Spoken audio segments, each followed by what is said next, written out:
Excellent. Well, 6:02, I'm going to go ahead and get started. Welcome to community meeting number 4 for improvements to McKinney Playground. Next slide. 欢迎大家来参加今天的 McKinney 会议，游乐场的会议，社区会议。 Hola, bienvenidos al McKinney Playground Community Meeting, que es en la reunión para el playground. Hello, everyone. We are going to go over 大家好， interpretation first 我 before 先讲一下翻译。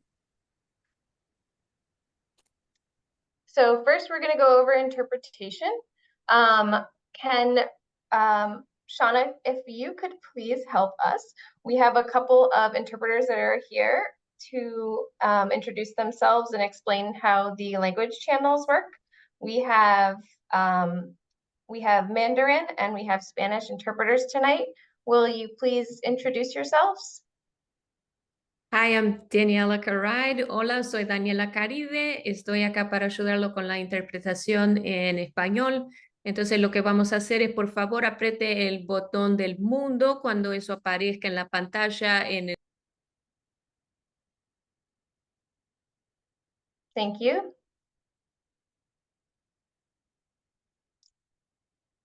Can we please have the Mandarin interpreter introduce themselves? Yeah. Hello, everybody. My name is Yuan. I'm the Mandarin interpreter.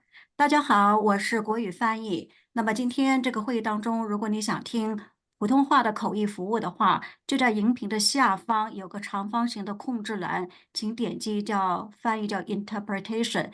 那么，请你点击所需收听的语言呢，你就可以收听普通话的会议的口译翻译。好，谢谢 ，Thank you。 I'm sorry, Nelly, I think I was muted. May I introduce myself again? I'm so sorry. Hola, por favor, escojan el botón del mundo. Si ustedes quieren interpretación en español, ahora van a ver el botón en el menú abajo del Zoom. Muchas gracias. Thank you. Shauna, can you please go ahead and start the interpretation channels? Once you have started that, we will do a quick test of the channels to make sure that they're working. So interpreters, please go ahead with interpretation. And if there are any issues, please let me know in the chat. We do ask that everyone select, who's not using either Spanish or Mandarin, select English, and that will help us later in the Q&A session. Next slide, please.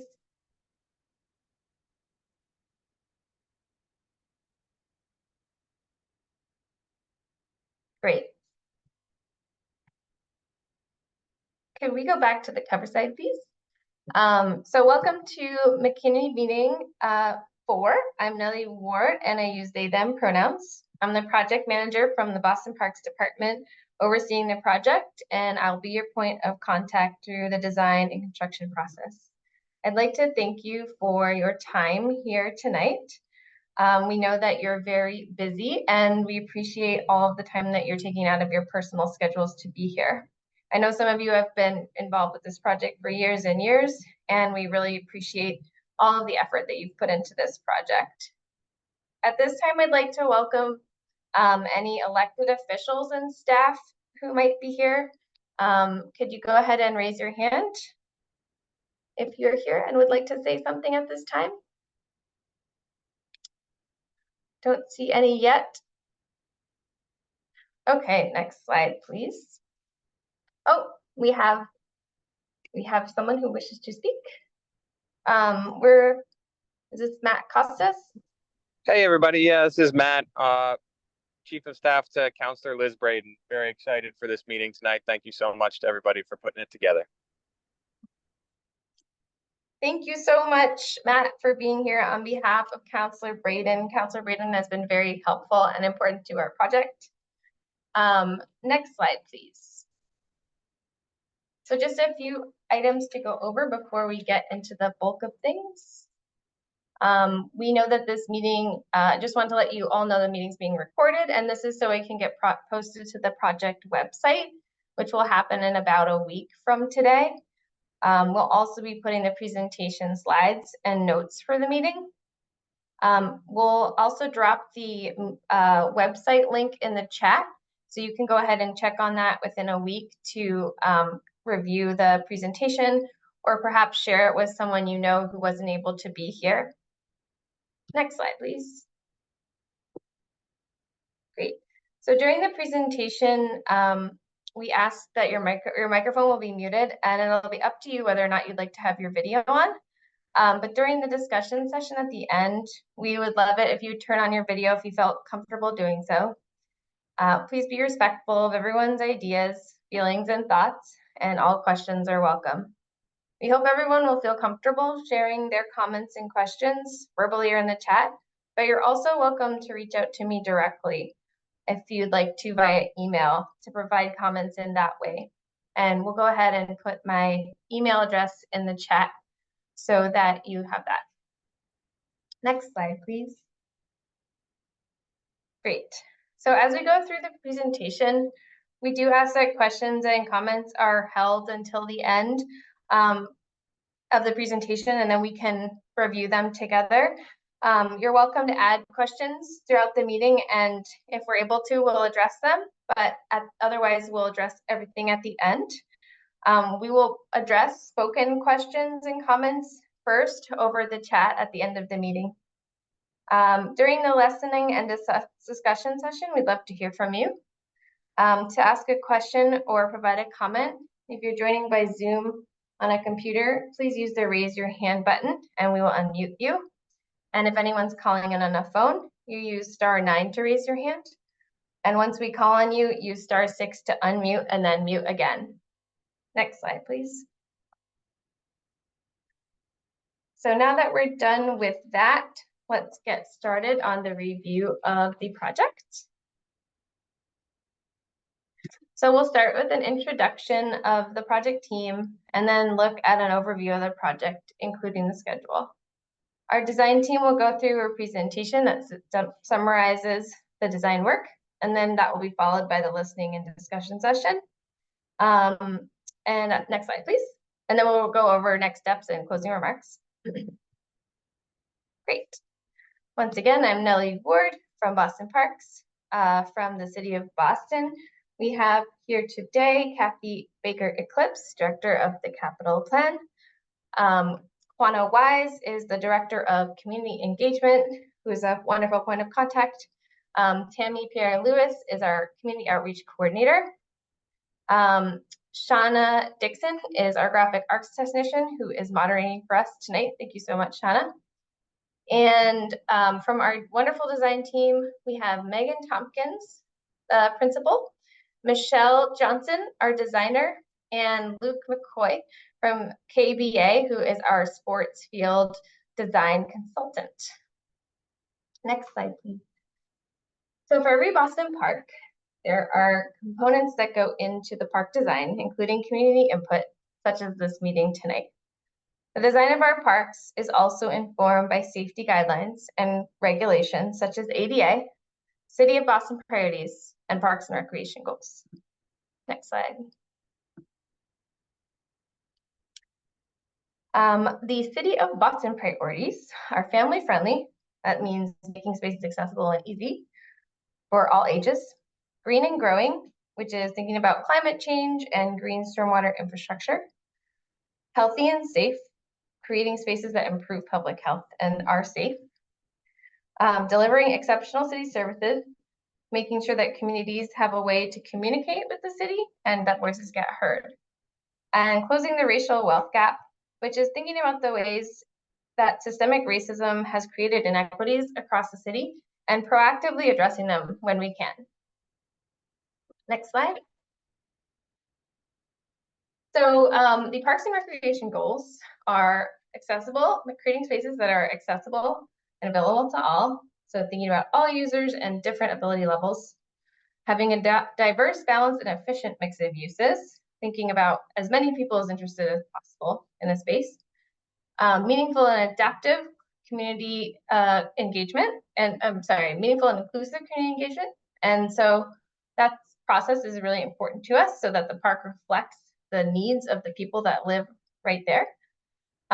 Designing adaptive and resilient landscapes, which is about designing for current and future challenges with climate change, and promoting connections, which is not just between people, but also between spaces. Next slide, please.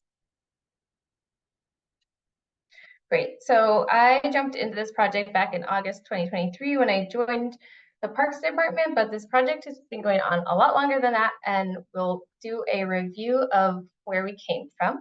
Next slide. So back in 2016, BPRD and CBA worked together to produce a master plan that was created for our McKinney Playground, and that formed the basis of the next phase of the project, which is this project, the McKinney Playground Improvements Project. So when implementation became available in 2019, the improvements project kicked off.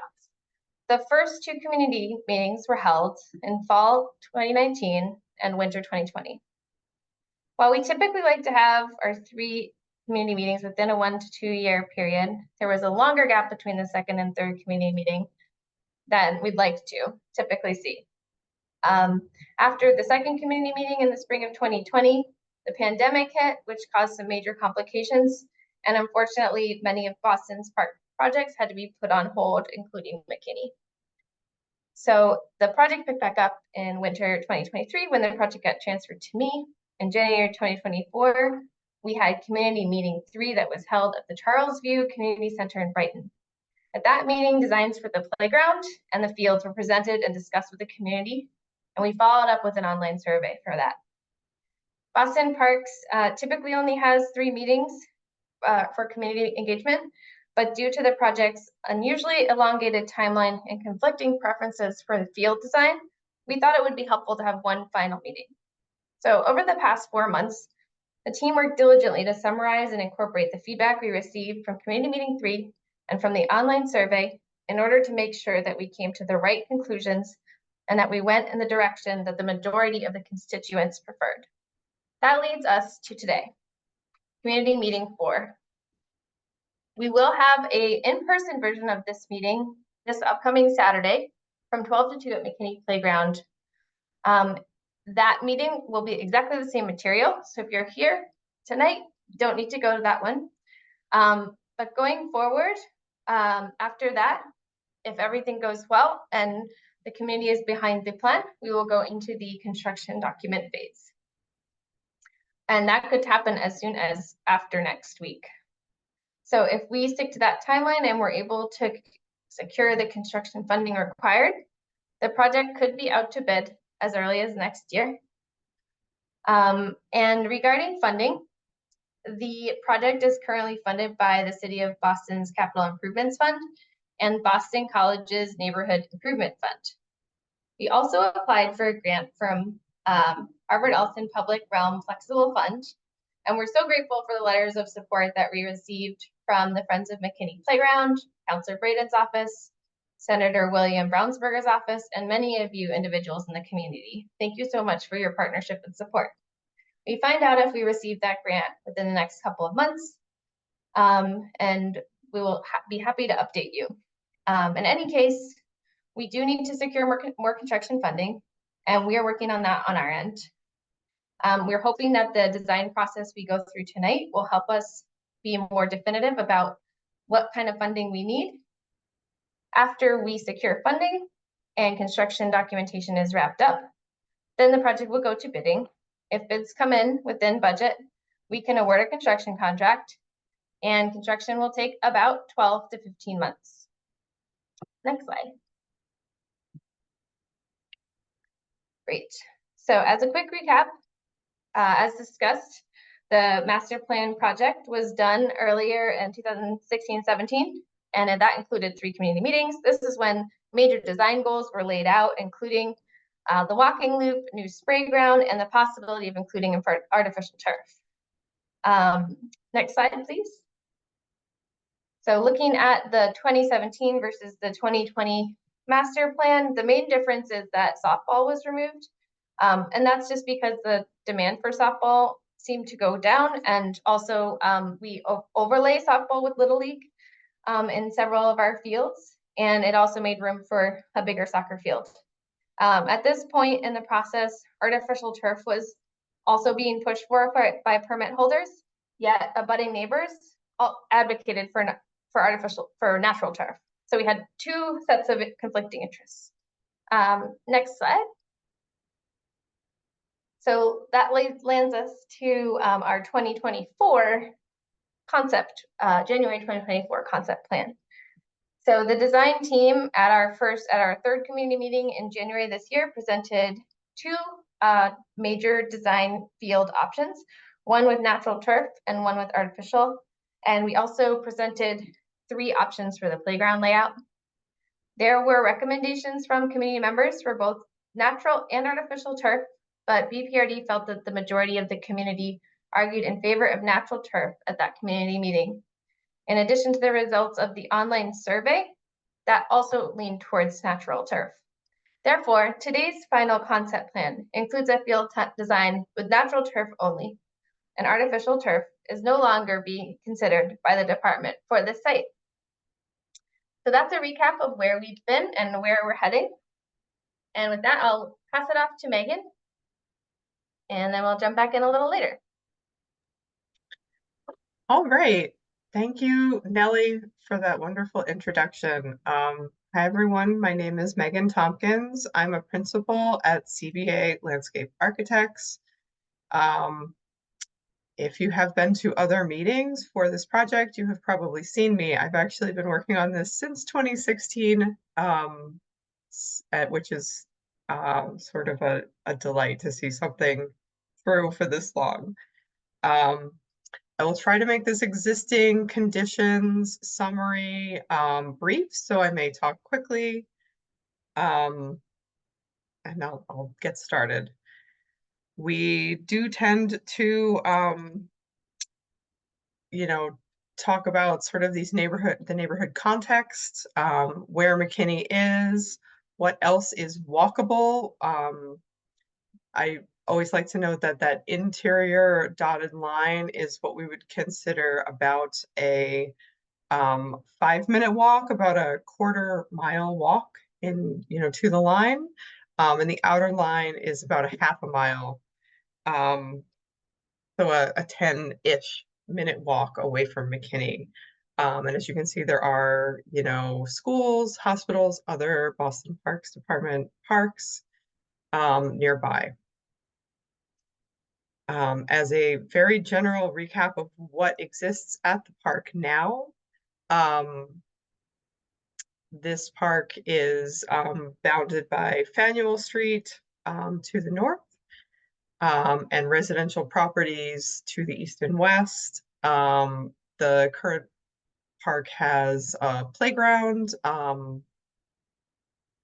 basketball court, street hockey court, and 3 ball fields: Little League, baseball, and softball. I know Nellie's already talked about sort of the direction away from softball. And various other things. Obviously the yellow dots on this plan are entrances. There are 3 entrances off of Faneuil, and 1 at the bottom off of Lester. Apologies. Once again, 3 current fields plus the sport courts. I didn't mention, but this park is also used for soccer, and the soccer utilizes the middle of the park, which is all of the overlapping outfields. Another key thing to understand about McKinney Playground is the topography. So we're showing you this drainage diagram to show that the yellow-green parts are higher than the blue areas. The blue areas are where all of the water runs down to. We show this because there's been so much feedback about how the fields are functioning and the condition they're in. And this is just some context to understand that condition. Another thing that we've looked at several different ways throughout the design process for this park is use analysis. A big part of this was looking at Boston Parks and Rec Department permitting data.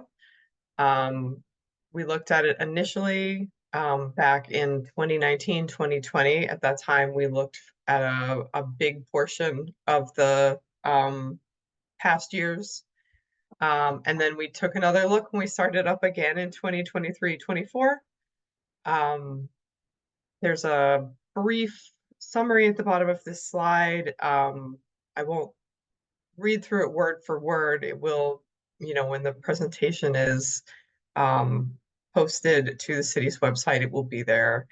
But the largest user group, permitted user group for McKinney Playground is youth sports. And it's very much so Little League, youth softball. In the past, there has been baseball use. And I know that Alston Brighton Little League would also probably be using this for baseball again in the future. And also there's permitted use for soccer. Wanted to show you another way of looking at this.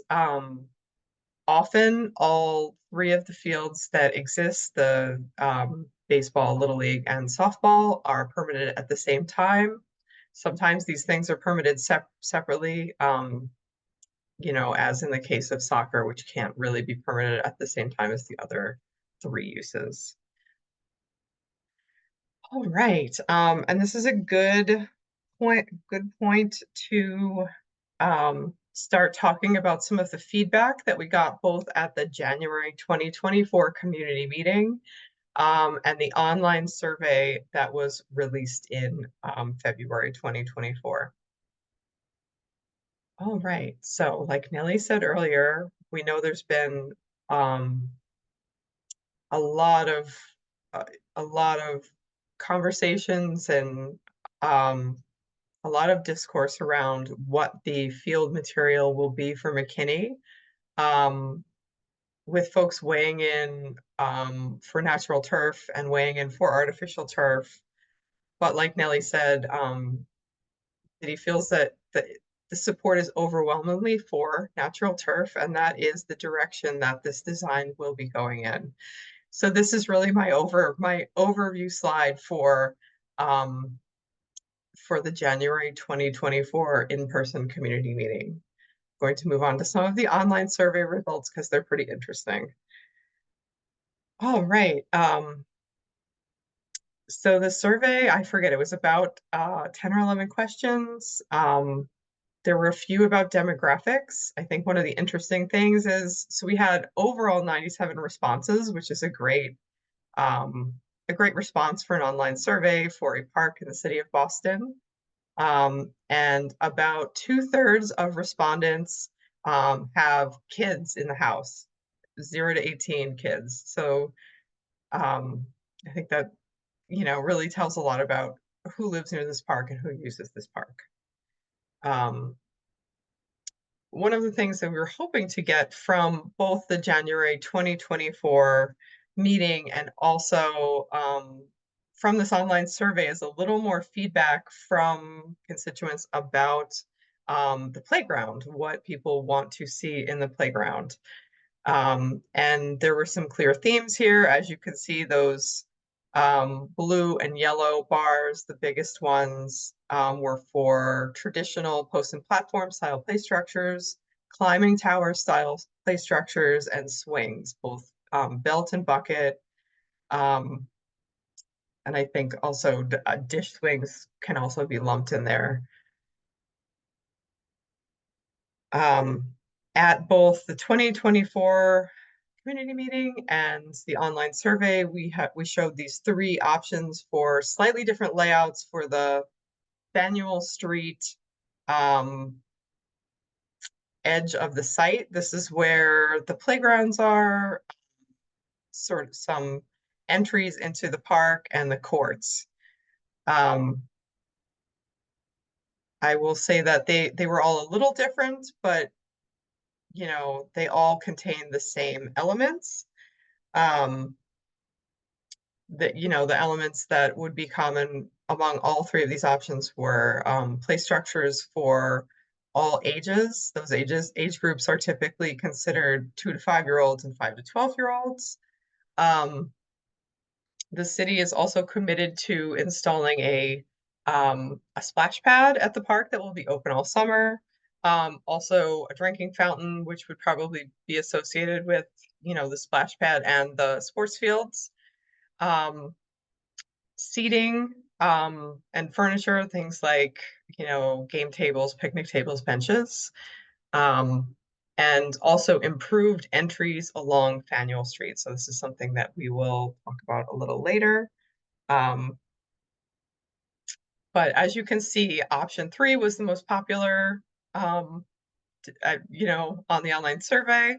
I think the main kind of themes in option 3 are sort of curvy edges, also that the splash pad and the playgrounds are together, they're not separated.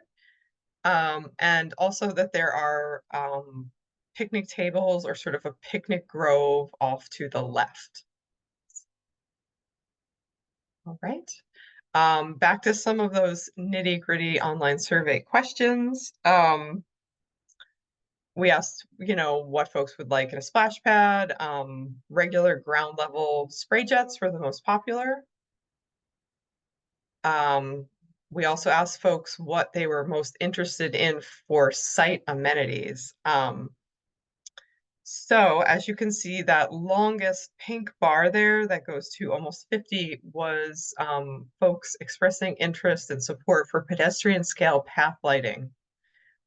So we've been considering this very seriously as we advance the design. Additionally, benches. So this, you know, this would be a great addition to any plan, as well as additional trees for shade and shade structure tied for third. So there are clear themes here: lighting, additional shade, places to sit. It's great stuff.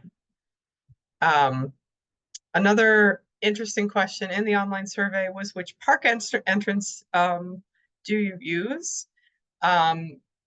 You know, we're trying to determine what folks consider the main park entrance. And the park entrance that is closest to Goodenough Street, which is pictured below in this photograph, was what folks said they used the most. And I'm guessing this has to do with where the current crosswalk is located and really from what neighborhood direction people are walking from. And I will come back to this because there were a couple of very good suggestions both at the last meeting and in online survey questions or comments about coordinating with the Boston Housing Authority Faneuil Gardens site directly across the street, or directly across Faneuil Street. Oops, I'm gonna pop back just to note that this is just about half of the questions. There were other questions on the online survey that also provided valuable information. There was a very simple one about including a walking loop, which has been a goal for this project, a walking loop around the field area. It's been a goal for this project since almost the beginning, and there was overwhelming support. There was also another question about adult fitness equipment. This one was a little, there was support for this, but it wasn't quite as overwhelming. And then there are additional questions about accessibility, and whether folks felt like the park is accessible and welcoming. And I didn't add them to this presentation to, you know, in the interest of time. So at this point, I'm going to move on to the proposed schematic plan. All right. So here it is. Just to recap sort of a bunch of the things that Nellie's touched on or that I've touched on so far. The plan is very similar to what already exists at the site. The courts will stay in place, the fields will stay in place with the elimination of the softball field. Soccer will still be played in the middle. There will be a loop walking path around the fields, and the playgrounds and splash pad will be in a sort of curved central area near Faneuil Street. And additionally, looking at those park entries, we will have two sort of equally sized park entries on Faneuil Street. There will be one in the middle of the park frontage toward near the courts, and one in the existing location closer to Goodenough Street. I'll talk about that a little more later in the presentation. And one of the things that I'd like to note here while we're on this slide, which I meant to note when we were talking about existing conditions, is the at the top of the page where it says courts with new lighting and fencing. We know, and the Parks Department knows, that one of the existing court lights recently failed and has had to be completely removed. So we have been looking at replacing those lights and the court surfacing as part of the project. And I think what will be installed will be much more efficient, and there's a lot of good things about it. All right. So we're going to jump around a little on the different things in the plan. In previous presentations, we've talked about how the field with the two ball fields, the Little League and the baseball field, can also accommodate soccer. There was a real hope by certain user groups to get a under 13 MIAA sized field. Unfortunately, since we are moving ahead with natural turf, that field size no longer fits on the site because it would completely go over the skinned infields, which isn't ideal for soccer. That said, many of the younger age group size soccer fields fit on site. We can still fit several. As you can see, U11, 12, U10 will all fit great on a natural turf field here at McKinney. We would still be including all of the improvements that we're showing here. So new bases, portable pitching or movable pitching mound, new bleachers, new team benches, and in the top left there, a dugout / or team bench shelter, and also a drinking fountain. We have been moving ahead with adult exercise equipment. We've been showing it in 3 separate areas as a circuit around that loop path. And at this point, I am going to hand the presentation over to Luke McCoy, our sports field consultant, to sort of talk about the field improvements that we're planning for the actual field surface and natural turf. Thank you, Megan. Thank you. As was mentioned earlier, one of the concerns is obviously that the field sits kind of at the low point of the park, and currently is very wet when it rains. So to address that, we're looking at regrading those fields as part of the reconstruction. So you can see there the blue arrows kind of show the main pattern of that surface water that we're trying to get off of the fields. So it'll run from home plate towards outfield, and then also diagonally towards the sidelines for each field. From there, it'll then be picked up with underground drainage, and it'll be piped and then stored off of the side of the field and underground. So what we'll be doing is collecting the water coming off of the higher elevations, and the water coming off of the field so that it doesn't sit in the middle. We're trying to do is balance the amount of water that's allowed into the field so that the grass can grow, versus having the field too wet that it just becomes muddy and over compacted in the long term. So this is the plan that we're looking at, and really trying to mitigate that stormwater that sits on top of the field, which is what you currently have now. And the next slide. So this is kind of a cross section. If you were looking at the field, say standing at home plate towards outfield or towards second base, so you can see now how the center of the field is crowned so that the water will sheet and flow off, and then it's collected underground along like first and third baseline off of the field. So that way we're getting some of that surface flow penetrating in and watering the grass as it is natural grass, but the majority of it will be captured on the outside to try and keep those fields drier. And then finally, just to give you an idea of kind of that cross section. So what that means is, I know in some of the previous presentations, we talked about synthetic turf for natural grass, but this being natural grass, this is what that cross section would look like. So we'd amend, or we'd strip what's there, and then we're going to till or loosen up the existing subgrades so that we can get some infiltration down there. And then we would supplement and put on top of that a native amended soil. So it would be soils that are native to the area, but they'd be amended so that they have the right nutrients and fertilizer, and potentially some sand, depending on how much sand we find in them, to help with that drainage, but also to maintain the ability for the grass to grow.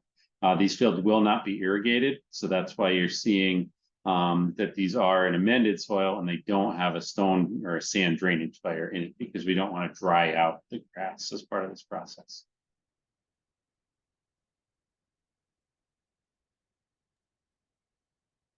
And I will jump in here to talk about lighting.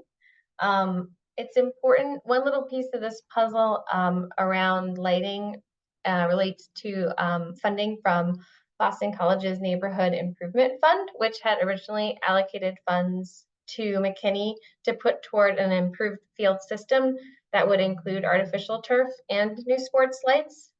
But after our last community meeting, where the community we felt the community leaned in the direction of natural turf, we had follow-up conversations with Boston College about the community's preference. And as a result, Boston College generously agreed to continue to contribute funding for McKinney Playground's sports lights on a natural turf field. So as long as the community is indeed desired by the community, as long as sports lighting is indeed desired by the community, we'd love to hear a little bit more back from you at the listening and discussion session. We really want to hear your thoughts on that. So looking at the lighting plan, besides the sports lights, which go around the sports fields and at the sports courts, those yellow dots that you're seeing there, those are going to be owned by Boston Parks and Recreation, and those are on during permitted use times only. We also have some orange dots. The orange dots represent Boston Street Lights Department lighting. And so those are on their own electrical network, and they are completely separate from our system. Those lights would be on from dusk until dawn. And we don't have control over the timing of those lights. They're photocell operated. So they come on according to the light levels. And then the red lights that you're seeing are a new thing that we're doing in some parks where additional lighting has been requested for pedestrian lights, which is it's a lamp that gets mounted onto the sports light that is like a pedestrian scale security light. And those lights can be programmed to come on from around 6 p.m. to midnight, or as determined by the community, to help with providing a little bit of extra safety at night. And we'd love to hear more back from you on this. I know that lighting has been in this project over the course of the years, and what the best route of travel for folks who are coming through the park at night, that kind of thing. We'd love to hear a little bit back from you later in the discussion session. Next slide, please. So here, looking at this slide on the left, you can see the lights that the orange dots represented. Those are the lights owned by BSL, and they'd be on their own circuit. On the right is the image of the sports lights that the red dot represented. And that's the sports light with the additional security lamp mounted to the pole. So the little red square that you're seeing is highlighting those pedestrian scale add-on lights. And those would be on their own lighting schedule from both the BSL lights and from the sports lights, which will be on just when the fields are permitted. Next slide. So just to talk a little bit about sports lights. So the lights all the way to the left are what are in a lot of our parks. A lot of the lights in our parks are older than the 70s, and we're starting to go through across the city and update them in all of our parks because the evolution of lighting technology has just drastically changed. On those earlier lights, there is a ton of glare and light shed that can frustrate adjacent neighbors and abutters.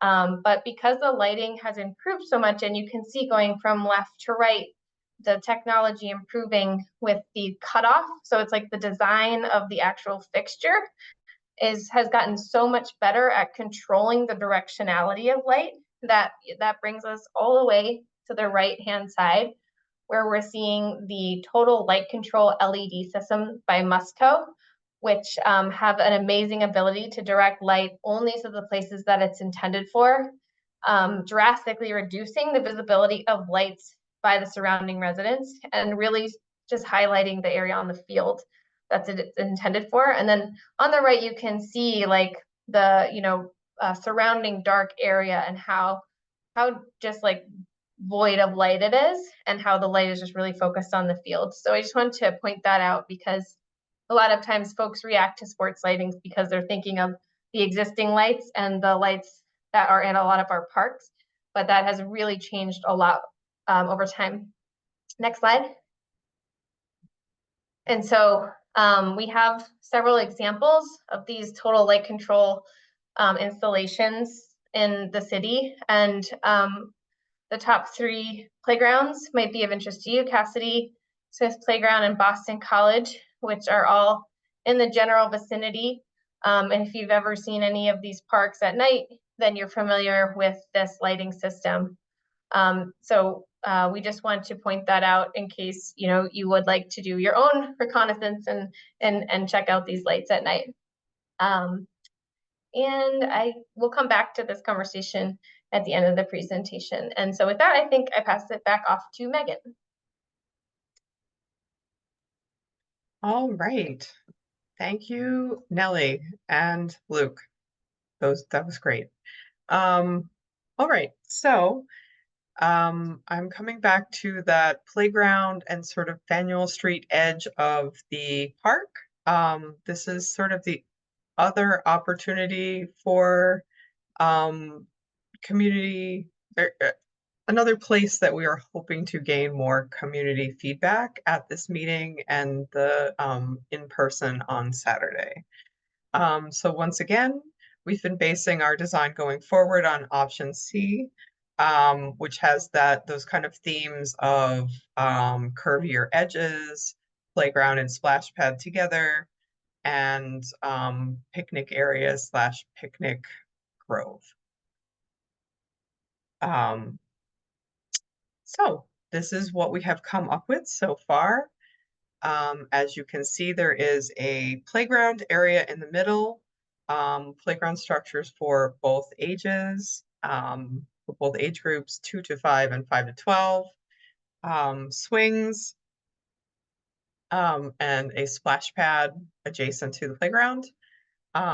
Additionally, we're showing that picnic grove. I will note that on this plan versus the previous version of this, in the previous version, we were showing picnic tables closer to the residential properties. On this one, they are closer to the middle of the site, so further from residential properties, which I'm guessing will make neighbors a little happier.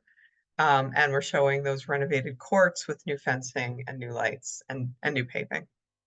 We're also showing those pedestrian scale path lights just in this loop. And as I have mentioned earlier and was talking about a couple different places, we think that McKinney Playground really deserves a nice entrance where, when you get to the park, it's announced, here you are, you're at McKinney. But we wanted to communicate with you that we have also been in touch with the Boston Housing Authority and the Boston Redevelopment Authority, who have been planning a major renovation of Faneuil Gardens. And part of what they have been looking at is where sort of their main entrance to their site is, and does it make sense with the existing crosswalk? And I think they've decided that it really doesn't. They're, planning a sort of more broad, open, inviting entrance into their site, and they're working with the city to shift the crosswalk across Faneuil Street to that middle area. So where you see that yellow dotted line is the location of the existing crosswalk. That's the one that everybody noted as sort of the main or the most used entrance.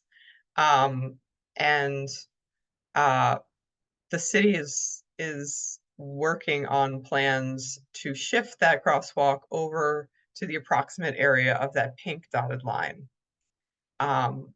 So all of that said, what I think our approach should be is to have two entrances, one at the existing location and one at the location of this new crosswalk. This crosswalk move and redesign is still in the works, so it may shift a little bit, a couple feet in this direction, but I believe they're also looking at making this a raised table and a much wider crossing, which responds to some of the other feedback we got on McKinney that the current crosswalk is not super safe. And that, safety crossing the street would be a big improvement for the park. All right.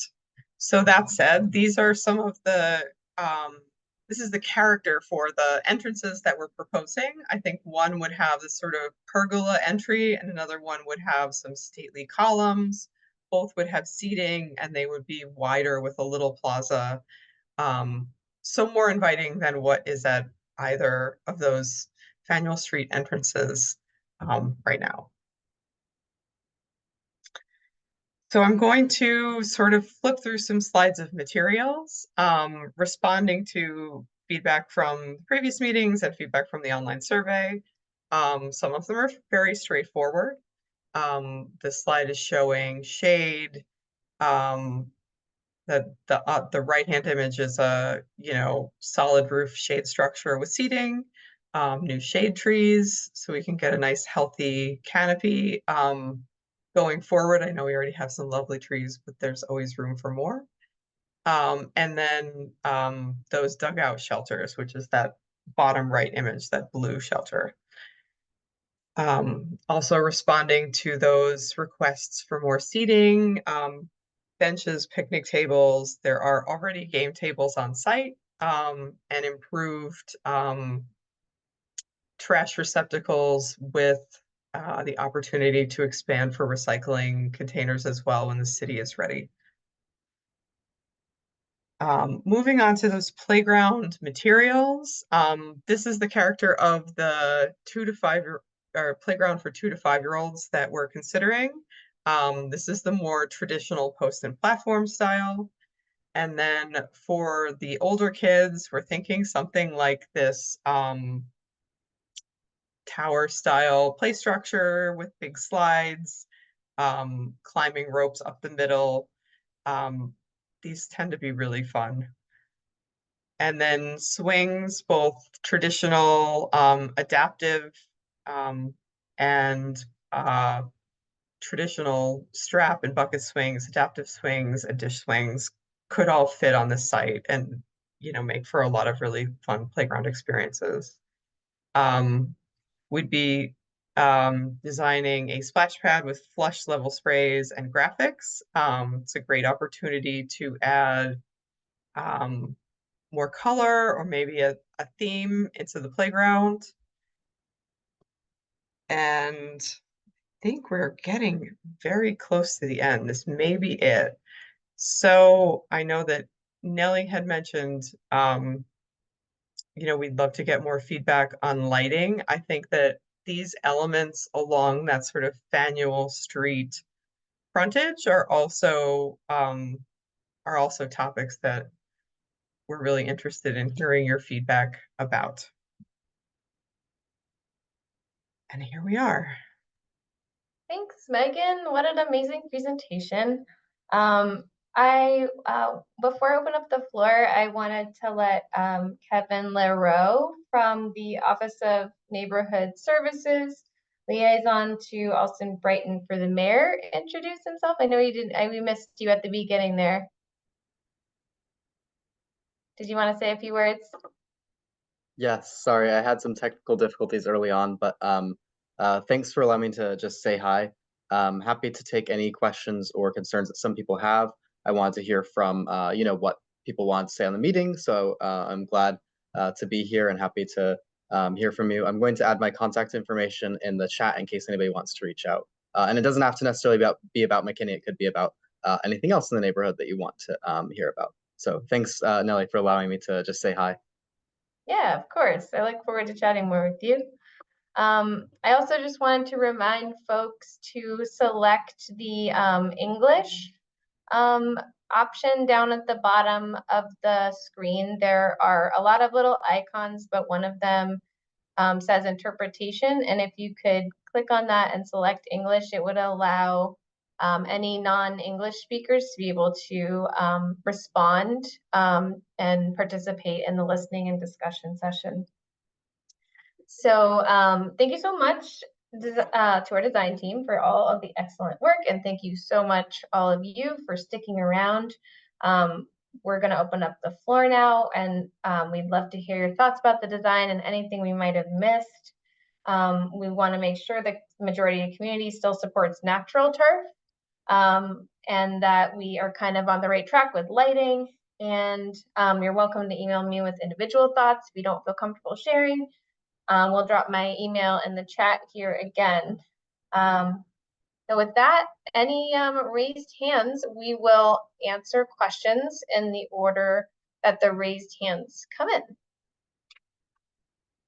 Questions or comments? Don't see any raised hands, which is surprising.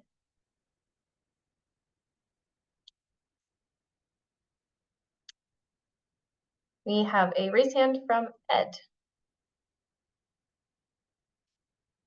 Shauna, will you call on folks in the order that you see them pop up? Yes, go ahead, Ed. Hi. Thanks.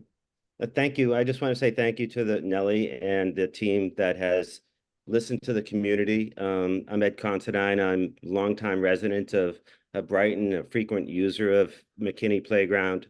I grew up in the park playing baseball and playing with friends. I coached my kids in soccer, PAL, and in Little League. I love the park, and I'm really pleased that the team has listened to the community about natural turf. I'm really glad to see the focus is on youth sports, and I'm really pleased with the design. So thank you very much. My concern are just on the sports, on the lighting.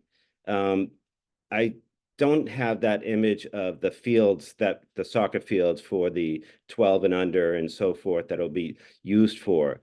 Since it is such a youth-minded park and design going in here, what is the need? Someone in the chat said that there's opportunities for autumn sports and it gets dark in the fall in Boston. Would youth sports be using the field in such a way that they need lighting? It seems like a very big investment. I'm really glad that the Boston College Neighborhood Network is still investing in the improvement of the playground.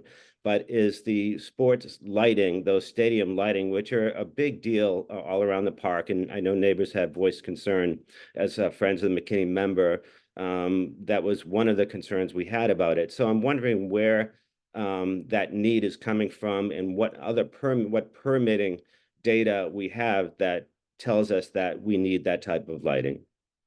Another quick question is I put in the chat was the batting cage, which when in use, it's a great thing when you see little leaguers and baseball teams using that batting cage. It's been abused over the years, but I would love to see the batting cage reinvigorated. Thank you. Sure, yeah. I think that the lighting is sort of a standard improvement. Sports lighting is a standard improvement that we try to include in any field renovation project because it improves safety so much and visibility for kids when they're playing late at night. The lighting levels sure can, you know, vary throughout the year, but having a consistent light levels is really important for visibility and safety. So that's really where that request is coming from. And Kathy, did you have anything to add on the lighting subject? Sure, I'm happy to give a little more context around that.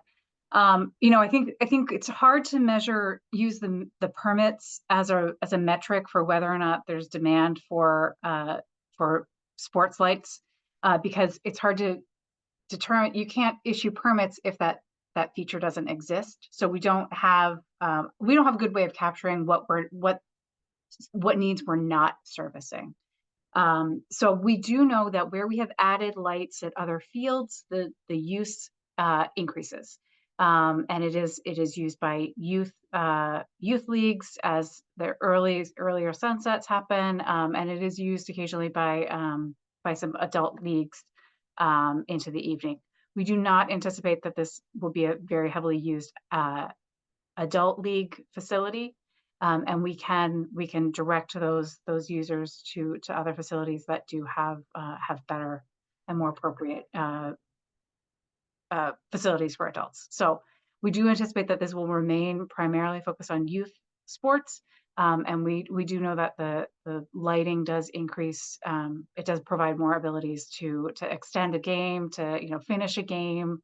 That maybe early in April, when the Little League season starts, they're calling games early because of lighting, but so now they can extend those and finish those games and make those official games, or some of the sports, other sports. We would tie the lighting to permits. So if there's no permit requested after 8 p.m., there would be no lighting on after 8 p.m. With the exception of those security lights. So those are just a couple of additional context around the lighting. Thanks so much, Kathy. And then Ed, the comment around the batting cages, my understanding is that you would like to make sure that batting cages are included in the proposed design. Is that correct, based on what you just said?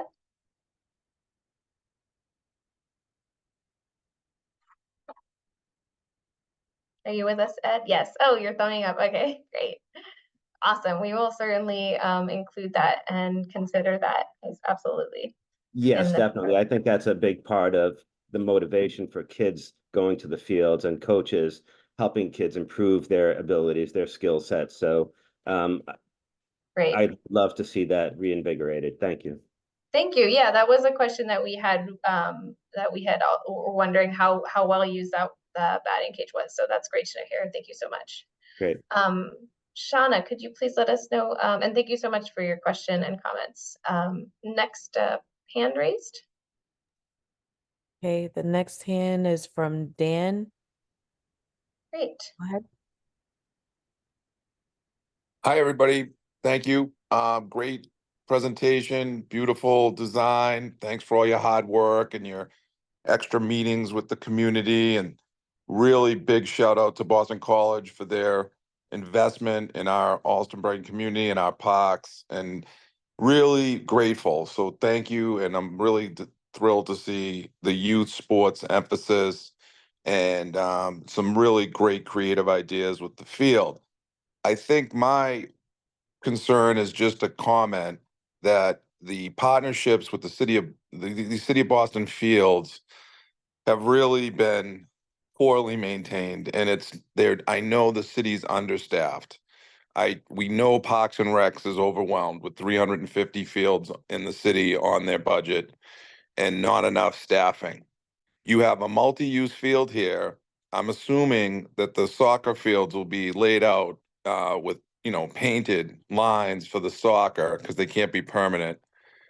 It does take a lot of hours dedicated to the field for maintenance, especially if it gets a lot of use. So the city cannot promise that investment. And right now, Little League is struggling to keep the fields updated for their current games at Smith's, at Faneuil. And so it's a present day concern. And, I just feel like these, very much investments need to be coordinated with the city. And where BC saved the city so much money investment, reallocate that money to put staff to have people maintain the field so the kids can have a real quality experience. And that's my point. And right now, and I know there was mention of the batting cage. The batting cage has been so poorly maintained down there. The field's been so poorly maintained. And I don't know if that's because of the hope and of the renovation and this new development, and it's beautiful, and we're real excited about the future. But currently, real lack of dedication to that field to meet high-end sports. And other issue the city has is permitting. When you add multi-use fields like this, permitting is always an issue. There'll be people thinking they're playing soccer. You can't play senior league baseball with soccer, and you can't play multiple games at once. You all know that. And so there really needs to be even an investment with community policing, because these issues aren't resolved easily, as we already know down Daly Field, which is state-owned.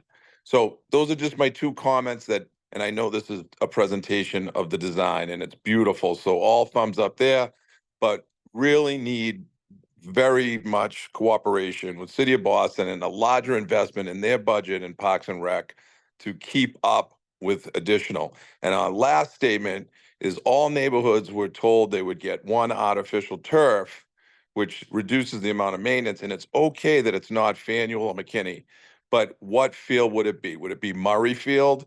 Because we do deserve in Alston Brighton a first-class City of Boston field facility, and that's not probably for this call, but it should be noted in the notes. Which field are they going to do for us, and who's going to pay for it? So, thank you. Thanks, Dan. I do not have the answer to the question about the artificial turf fields. Kathy, did you want to jump in there? Yeah, I don't think we have a site for an artificial turf field in Alston Brighton at this point. I think it's still something that is on the table, where that would be and what the timeline for that would be. I don't have an answer for that at this point. Regarding the maintenance, so we have two different budgets in the city of Boston. We have an operating budget and we have a capital budget. The bulk of this funding is coming from the capital budget with the help of the grant from the Boston College Neighborhood Improvement Fund. And both of those grants are specifically for capital improvements. They cannot be reallocated to go towards maintenance and operation funding. Those are annual funds. They come from property taxes and they come from some state aid, and it's very complicated that I can't quite understand. But that funding is separate from capital funding, which we take out loan orders for. So we hear you that the maintenance, we agree that our maintenance needs more. We need more maintenance staff. There are park advocates throughout the city that advocate for 1% for funding, 1% of funding for parks from the operating budget. So if you need some contacts to help advocate for that, we are very supportive of that. But that is really that's an operating budget side, and it's not a capital budget. So it's a complicated equation. How do we build something that we know we can maintain? And how do we maintain something that we've built? So we coordinate quite a bit with our maintenance staff. They do a great job with their limited resources and limited staff. But it is like everything in city government, there are limitations. So thank you for that. If you need some contacts for some of those park advocates across the city who advocate for 1% for parks, I'm happy to provide that.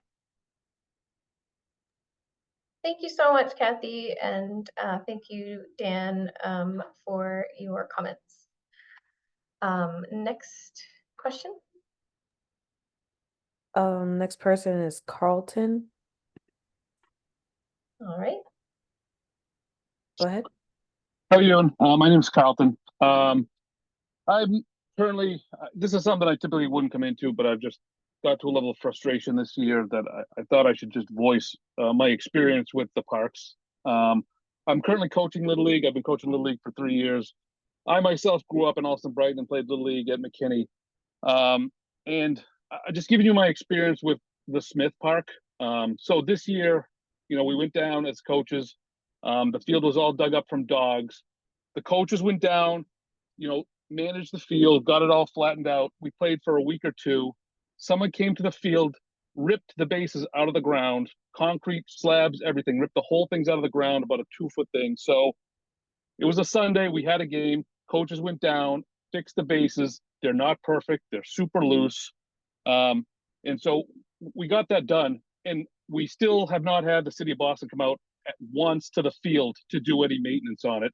The grass has gotten up to about 18 inches high. One of the coaches went down with his own lawnmower and mowed it. But at this point, over the last week, it's gotten so bad that we've had to move all the games out of Smith. We get down to Hardiman with the broken benches. There's no shade. It's very not safe for the kids. There's nowhere to warm up to bat practice. And Smith Park Little League field, it's been open, 14 months, and we already can't use it. I think you need to put a turf field in here for baseball. I know it's already been, the decision's been made, but this is a complete waste of money. The dogs are going to dig it up. It's not going to be maintained. And it's left on the coaches and the citizens to maintain the field. We have jobs. We're volunteering for coaching. It's extremely frustrating that the city of Boston won't come down and mow the goddamn lawn at McKinney. We've done so much to maintain it, and it's still trash. It's frustrating the amount of money that has gone into that field, and it's unusable. It's already unusable after just over a year of it opening. I think building new natural turf baseball fields down here is a waste of money because they're not being maintained, and we're just going to end up having to go back to Hardiman or one of the other fields that is just easier to maintain for the coaches. Again, I'm just very disappointed that this isn't going to be a turf field. Thank you. I'm going to get in touch with the director of maintenance right now about the Smith stuff. I think I had heard some of it about the bases being removed by somebody in the neighborhood, and some of the mowing. So let me follow up on that, and I hope we can rectify that for the rest of the summer. And get that just also note, we are maintaining it. We were actually told not to touch the fields by the city of Boston last year, that we're not supposed to touch them. We're not supposed to mow them. But I don't know what we're supposed to do at this point. It's so frustrating, mostly because I put so much time into the Little League to try to get it back, to try to get kids to play, to try to get parents to be proud of the league, because everyone's just going over to Watertown because they have beautifully maintained fields, and they don't have the resources we do. I don't understand how we can't get a field mowed by the city of Boston for 3 weeks. I've used every avenue. I've talked to Liz Breeden. I've tried to go backdoor channels. But they're just not doing it. And Danny mentioned they don't have staff to maintain it. Then why are we putting more grass down if they can't cut the grass they have? Well, this isn't more grass. This is improving the grass field. We're already maintaining this field, so it's not a change in surface here. This is not adding new grass. It's maintaining improving the existing surface that we have here at McKinney. But let me shoot a note over to our director of maintenance, and he can get somebody on that. So thank you for bringing that to our attention. Yep, and yeah, just to speak to the natural turf versus artificial, we had a really extensive, community process where we listened to the community, and we felt that the support was for natural turf, and that is actually what the majority of your neighbors and community members prefer. And I just wanted to reiterate that. Next question. Next person is Corinne. Go ahead. Hi, my name is Corey Paulson. I live about a block from McKinney Park, and I walk by it and through it quite a lot. this is my first meeting about it. I didn't realize this was going on. A friend told me about it, and I'm really impressed with your plan for it. And I'm very excited that it's going to get this big refresh, and there's been so much community input for it. My question is, are there now or are there going to be some signs up saying that this field is getting an update and the dates when that's going to happen? Because right now when I walk by it, what I see is unusable basketball courts, and everything does look kind of run down. And I think it would be nice, even though the project is about a year off, to have a sense that something is coming and it's going to be really good.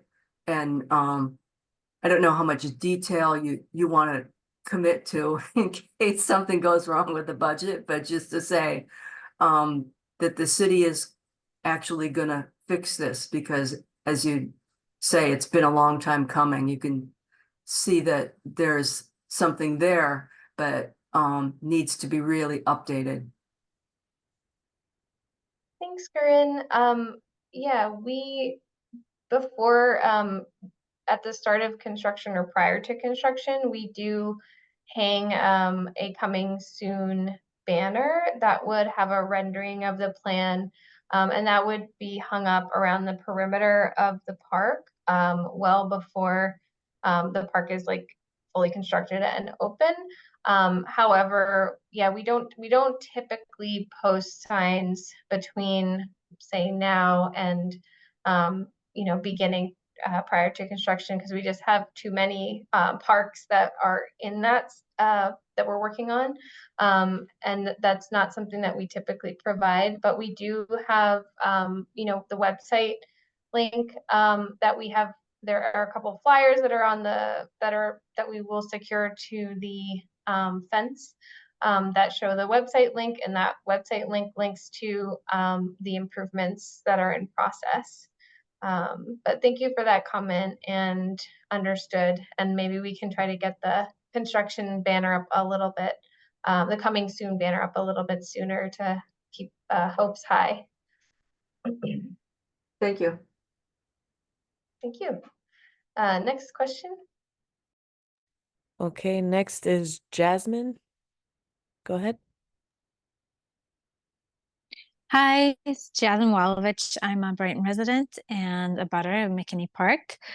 It's a great presentation. I'm really happy to see all the different improvements that you guys made since the last meeting, and happy that we're keeping the natural grass. I had a couple questions.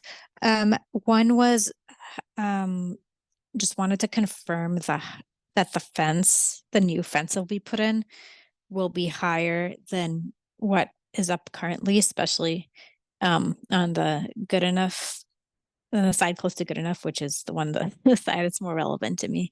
But we have had balls come over the fence a few times, and want to make sure that the fence is going to be not just replaced, but replaced with something higher. And also was wondering about the lighting. So you asked about the permitting.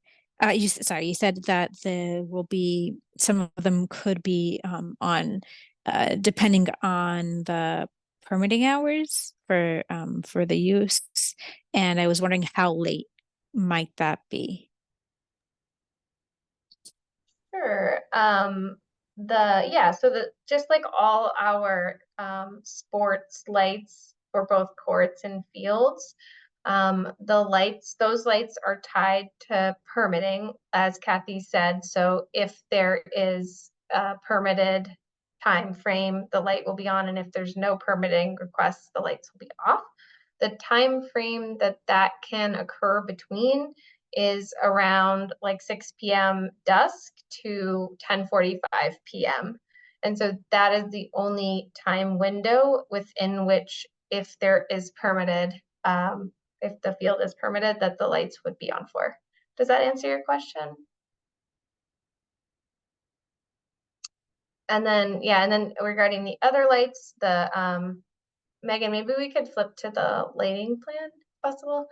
The orange lights are Boston Streets lights. Those are lights that are not are on Boston Park's scheduling, so they're on their own circuit. The orange lights that are Right. going through the playground, those would be on from dusk until dawn. So they have the exact same lighting schedule as street lights, just to clarify. Right. Then, Right. yep. Okay. Oh, yeah, that's helpful. Oh, sorry, go ahead.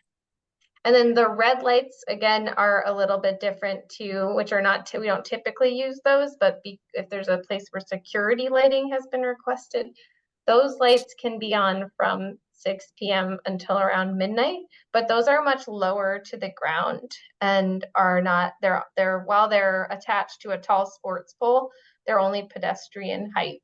And so you don't have the same effect as a higher sports light.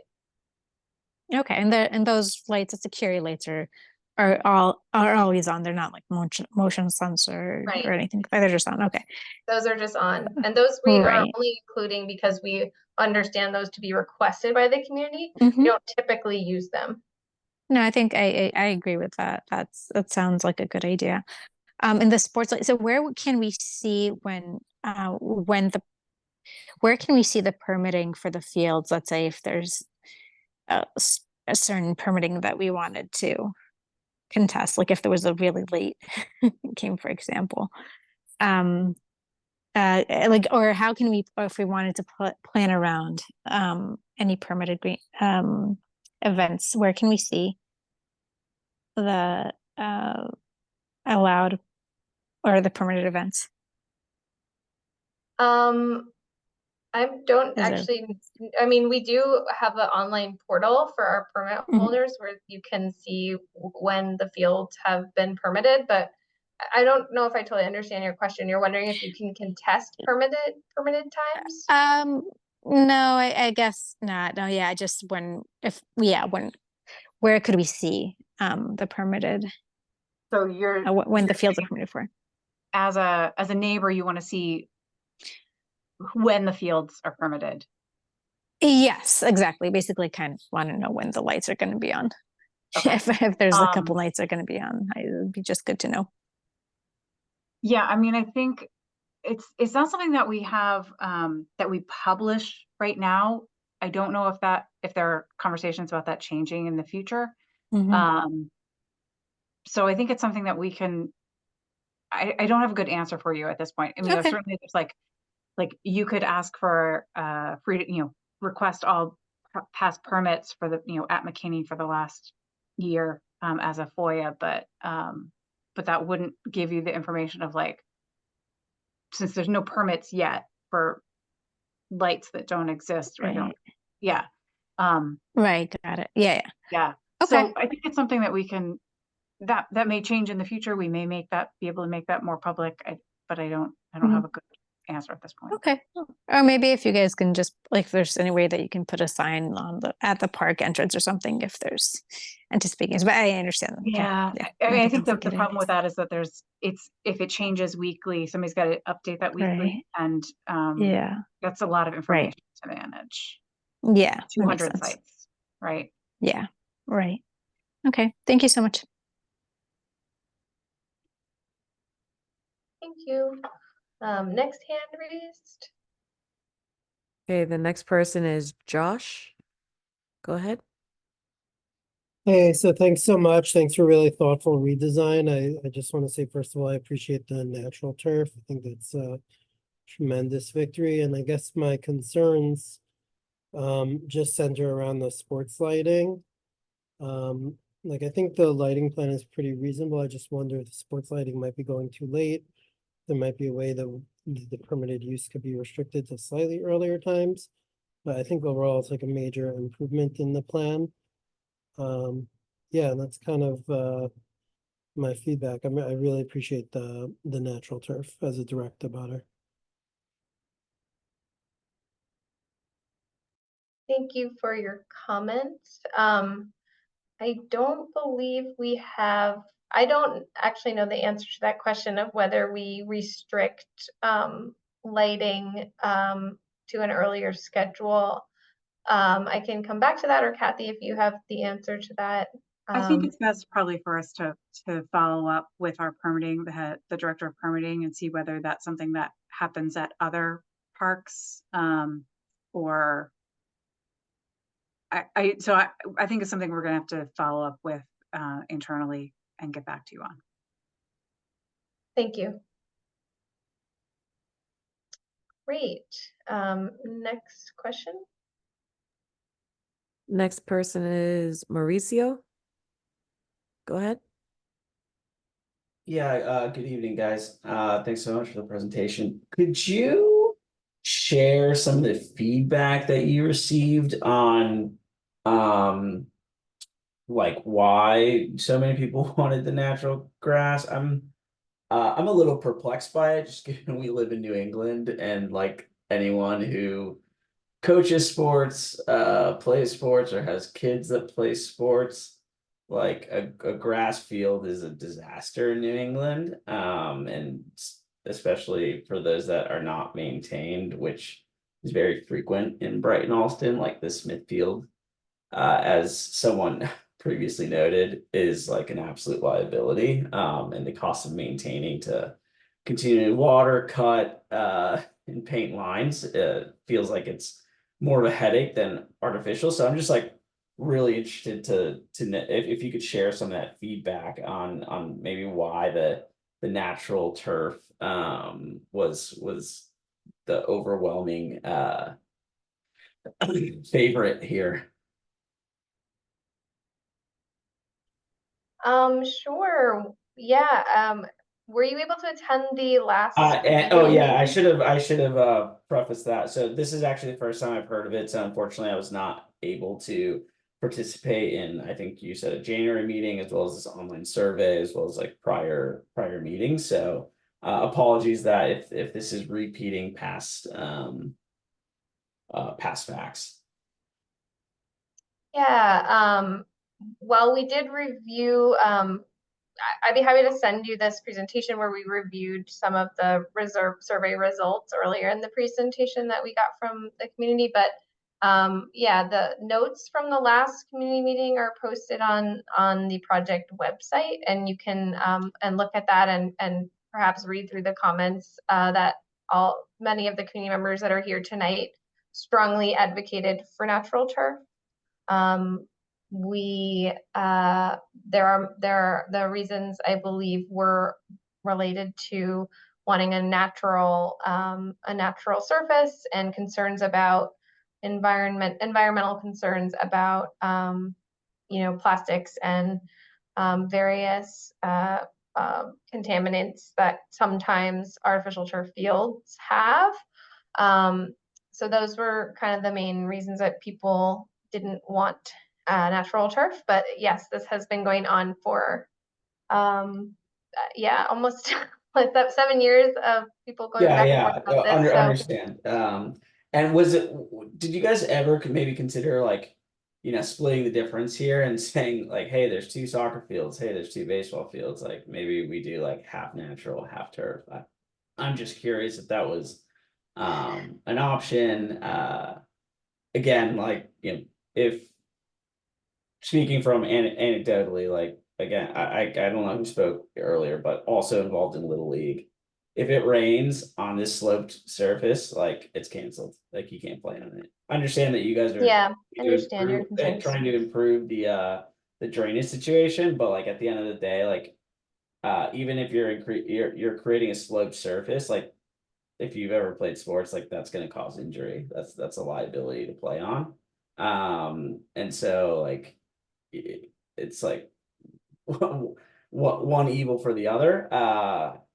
And so I'm just curious if that was like a ever consideration, or and then I don't want to take up too much time because I know there's 4 minutes and some others, but so that follow up, as well as like is there any like recourse or like next steps in terms of like understand that, hey, you guys are proceeding with the plan, this is my first time here, but like I don't know if there's any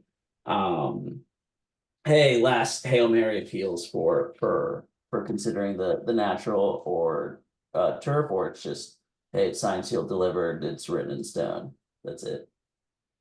I think we feel pretty good about this decision at this point. What'd you say, Kathy? We feel pretty good about the decision to move forward with natural turf at this, given the community's many years of advocating for natural turf. So I don't think it's a decision that we want to reopen at this point. Yeah, no, hear that you don't want to reopen it, but I'm saying, is it like you cannot reopen it? Like myself just trying to understand if there is a path, like Supreme Court issues a decision, that decision's done. But if the lower court makes a decision, you can appeal it and move it up. Like that's all I'm asking, Kathy.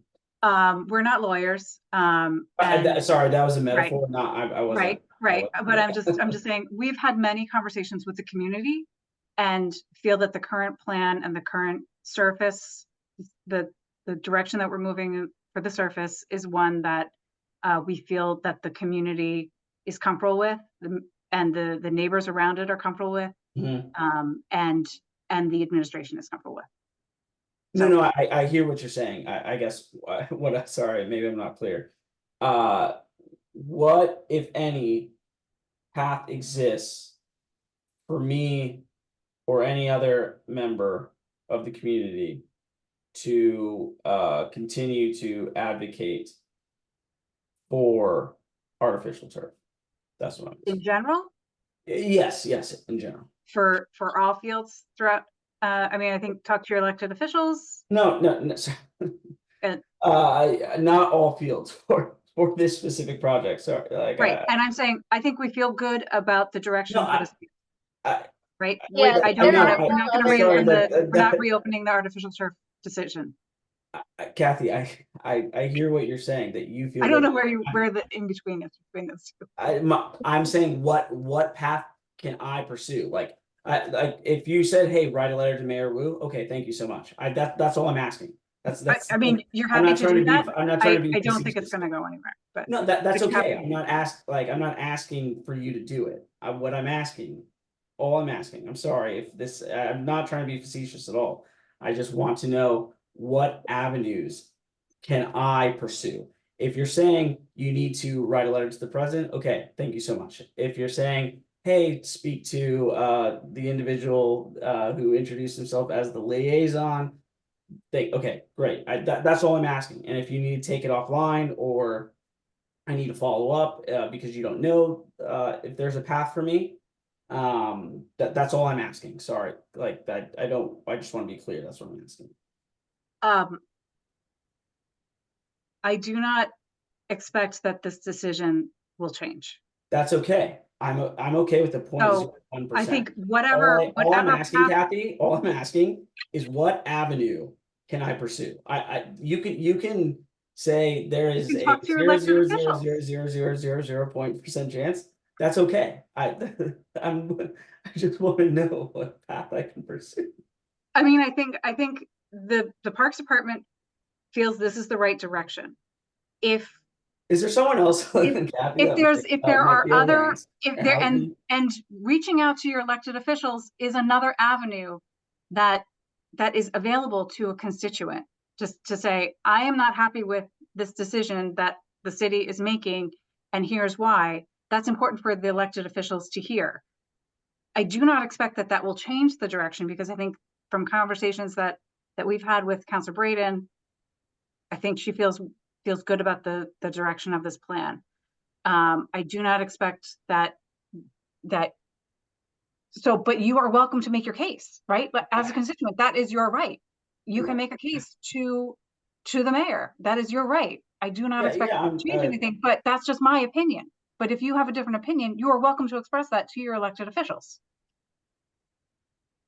Yeah, Kat, I just don't think you understand what the question I'm asking. So clearly I don't. So you're welcome to take it up with your elected officials, or you can reach out to Ryan Nelly, Woods. am I pronouncing your name correctly? Nelly, do you understand the question that I'm asking? I think that Kathy's answered the question, but yes, there are not other venues aside from the ones that Kathy listed for you to pursue getting artificial turf at this field. Yeah, so like, welcome to also reach out to like Kevin LaRoe, or. Yep, you're welcome to contact any of your representatives, including you can also reach out to Ryan Woods. He's the Parks Commissioner, ryan.woods@parks.gov. boston.gov. I can drop that email in the chat as well. Yeah. Yeah, that would be fantastic. That was literally what I was looking for. Awesome. Thanks, Kathy, for jumping in on that one. Next question, is it Timothy that's next? Hello, guys. How are you? Thanks for taking a minute. It doesn't seem like the artificial turf is going to be getting off the ground anytime soon. So I just guess I would like to lead by saying I'm coaching T-ball down at McKinney Field right now. And I got to tell you that it's not just the grass situation is very dangerous, but the trash and the clutter, the broken glass are a major problem down there. I would echo what everybody else's opinion. Well, not everybody else's opinion, certainly is. I am all for a grass field if it can be maintained. And right now, the city is completely proving that it can't be. McKinney Field is not the same as the small Little League field at Smith. Somebody can't go down there with their lawnmower and mow it. I got 3, 4, and 5-year-old kids out there in the infield, and we can't trust them to go into the outfield because we don't have a clue what's out there. The grass is so long, there's trash everywhere, there's broken glass, and on top of that, not having an artificial turf, you're literally just creating a fresh dog park. The field is absolutely littered. So I understand why people want to have natural turf. They want a dog park. That's all it is going to become. You said this is a sport facility. It's not going to be used that way. I can tell you right now, we see it every single day. That is not how it's used. I'm not directing the question at anybody. It's merely a comment. I see it every Monday and Wednesday. I'd invite anyone from the city to come over there. The field is absolutely trashed. Okay, thank you Thank so you. much for your comments. I think Kathy already addressed the maintenance concern. So we're gonna log that comment, and again, we're responding to the demand of the people and community that have strongly advocated for natural turf. So understand all of your concerns for sure. But thank you for voicing them. Next question, please.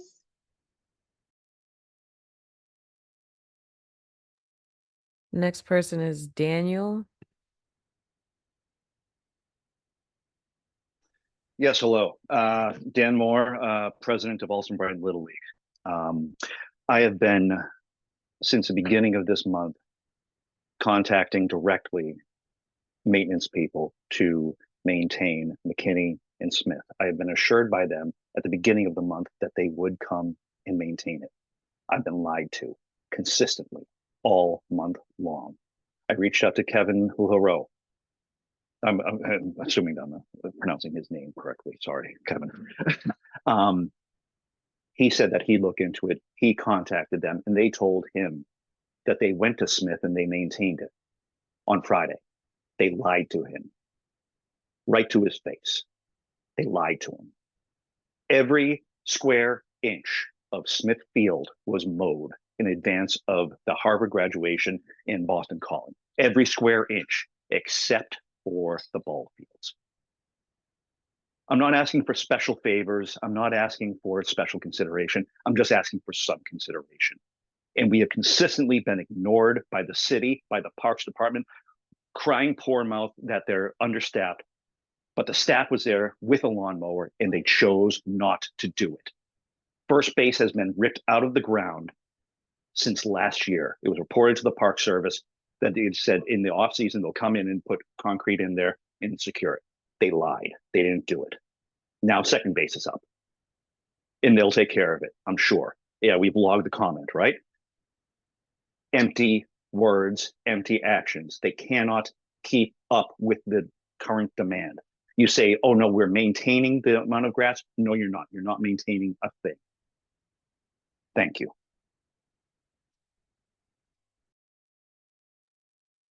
Thanks for your comments, Dan. And it sounds like Kathy is planning to get in touch with maintenance about Smith. And we have, you know, recorded your comments and understand the frustration. And we will certainly continue to advocate for more funding for maintenance and the operating budget, which is not in our wheelhouse. But I totally understand your concern, and I'm really sorry to hear about your difficulties with the city and with the Parks Department. Do we have any other additional questions? There was somebody who was having trouble raising her hand. Mary Louise, you should be able to unmute yourself. Yes, hi. Hi, how are you? Hi. Well, I'm a resident at Faneuil Garden, and I take my grandkids to the park all the time. But I seen that you showed the playground that is going to be built there. It looks very huge. And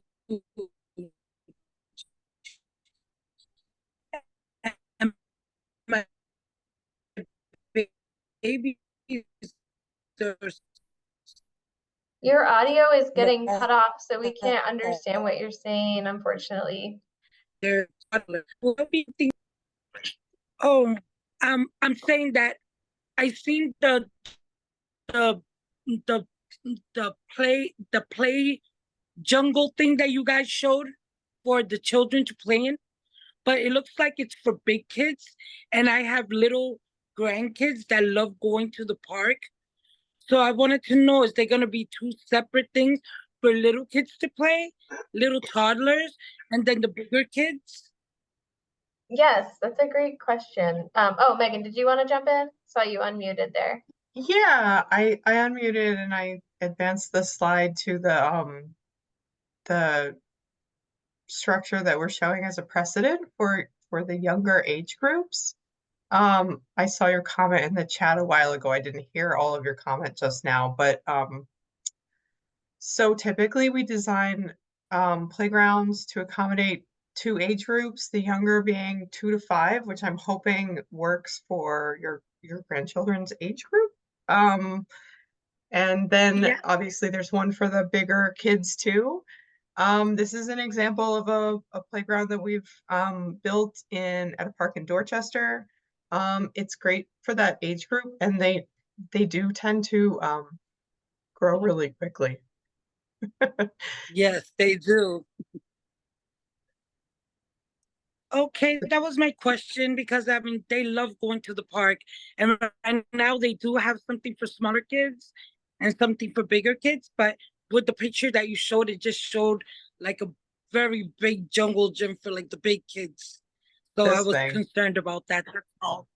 Nope, the ones for the younger ages it's lower to the ground, the climbing is less challenging, the slides are much lower. It's age appropriate. It's an age appropriate level of risk for little kids. Okay, and will the you know what they fall on? Will that be that I don't know, that foam that's softer for them to fall on? Is that what's gonna be? Yes.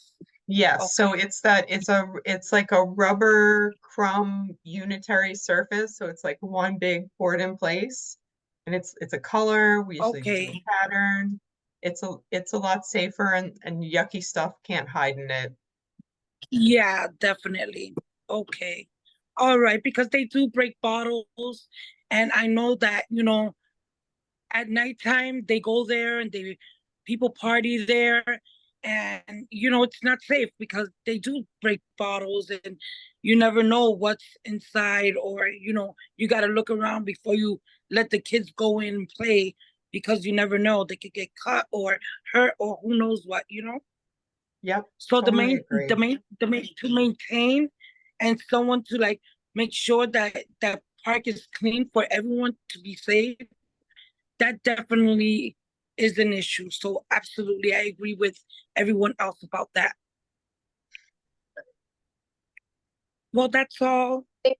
But thank you. Thank you for answering my question. Thank you so much. Yeah, it's definitely typical Boston Parks practice to separate age groups and to design for different types of ability levels, different, obviously besides just age groups, creating play that can cater to different types of sensory stimulation and different able-bodiedness for kids. So absolutely, that is something that we will get more detailed with as the design develops. And right now we just have two general separate areas, little kids and big kids. Yeah. So Okay, thanks for that awesome. That's question. great.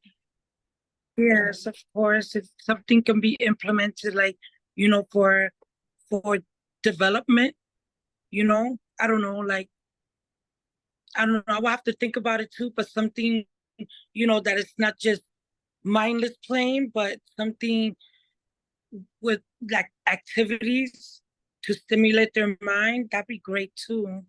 Something to think about. Yeah, absolutely. No, for sure. Thank you so much for that comment. It's really important. All right. Thank you. All right. Any other questions or comments? I don't see any more hands raised. Does anybody else?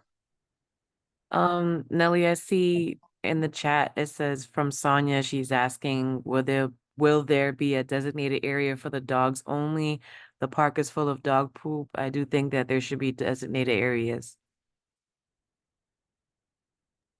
So this park is not being considered for a designated dog area. That dog parks or dog designated areas have really specific criteria in terms of the minimum square footage required to safely put aside for dogs to be able to play around in, or what happens is dogs can become stressed and aggressive and their behavior can actually get worse. So this site was looked at for having dog designated areas, and it was determined that the community had much more interest in play and fields rather than allocating any of the space for dogs. That said, part of the design package will include signage indicating that dogs are not allowed within the playground area, and that dogs must be kept on leashes. I know that we also are that dog parks in the nearby area are also being explored. Kathy, did you want to say anything about the upcoming dog park? Yeah, so I think we're looking at formalizing the dog park at McKinney, which is, sorry, formalizing the dog park at Hardeman, which is just up Faneuil Street, not too far away from the site. So we don't have construction for that, but there has been a community process, and there's some information on the boston.gov website if you want more information about that. Thanks, Kathy. Any additional questions or comments?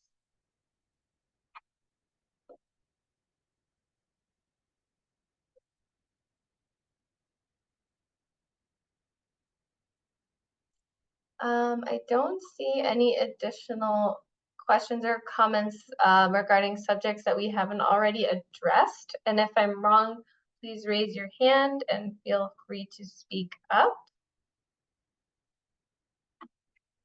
Great. Well, I think that concludes our meeting for the night. We really appreciate everyone's time, and please feel free to reach out to me with any additional comments or concerns. My email address is listed on this page and also in the chat. And just a reminder that a recording of this meeting, the slideshow itself, and meeting minutes will be posted to the project webpage in about a week from today's date for you to be able to review and to share with any community members. Again, we're also having an in-person meeting where we will review some of this material this upcoming Saturday from 12 to 2 p.m. at McKinney Playground. And that will, is really just for folks who missed this meeting. But please feel free to let other neighbors know that weren't able to be here tonight. And thank you so much. And with that, I'll let folks hop off.